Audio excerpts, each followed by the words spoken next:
Low-fat recipes and how you can adapt your favorites. Before anyone starts discussing recipes, especially low-fat recipes, it is important to realize that there is a difference between low-fat recipes, fat-free recipes, and the foods that are cooked with them. Low-fat recipes are not necessarily the best choice for everyday eating, but neither is fat-free the way you should live your life. There is a need for good fat sources, including those that have omega-3 fatty acids. There are good fats and bad fats and better fat choices. There are also ways to reduce the amount of fats in a recipe to make it healthier by making a few simple substitutions. Good fats versus bad fats. The difference between good fats and bad fats is a simple matter of the type of fats they are comprised of. Bad fats, saturated fats and trans fats are the ones that raise cholesterol levels and increase the risk of heart disease, stroke, and other chronic, serious conditions. Good fats on the other hand are monounsaturated fats and typically are good sources of omega-3 fatty acids, proven to be beneficial in combating heart disease and other diseases. Bad fats are found in foods like fatty cuts of meat, butter, and artificially made overly processed foods. Most fast food items are loaded with bad fats.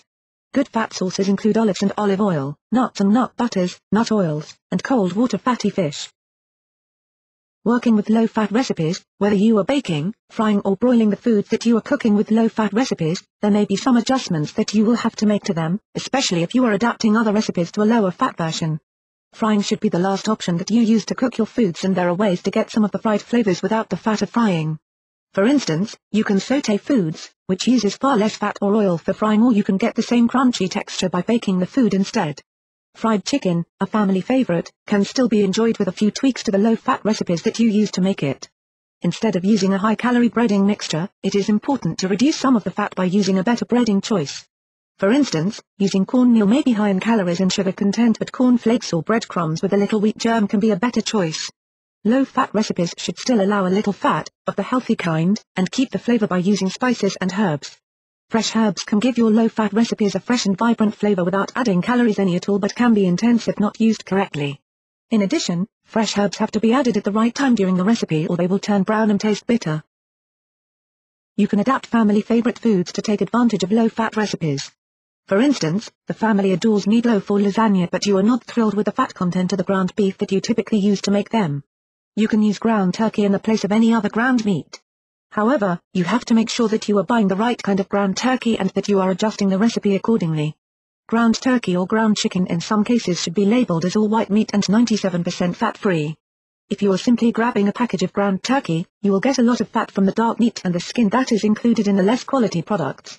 In addition, in any low-fat recipes that you use that include ground turkey, you should increase the amount of savories or stronger flavors.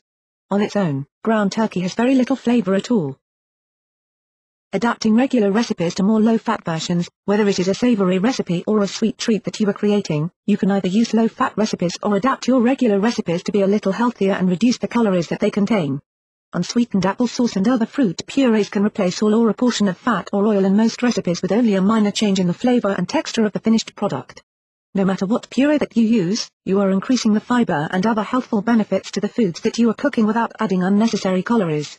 In addition to reducing the amount of fats in your baking, you can do the same with other types of cooking by using different types of fats and oils. If you use a good cast iron skillet, you can fry foods without added. You can use olive oils and other healthy fats in place of less healthy choices. Fat is an important part of the healthy diet, as long as it is a healthy fat choice. The better the choice of fat you make, the healthier the food that you are eating will be.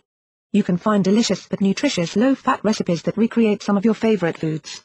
In addition to the foods that you create using the low-fat recipes, there are food choices that you should make every day and food choices that should only be made every now and then. You can eat a higher fat item occasionally if you are eating healthy the majority of the time.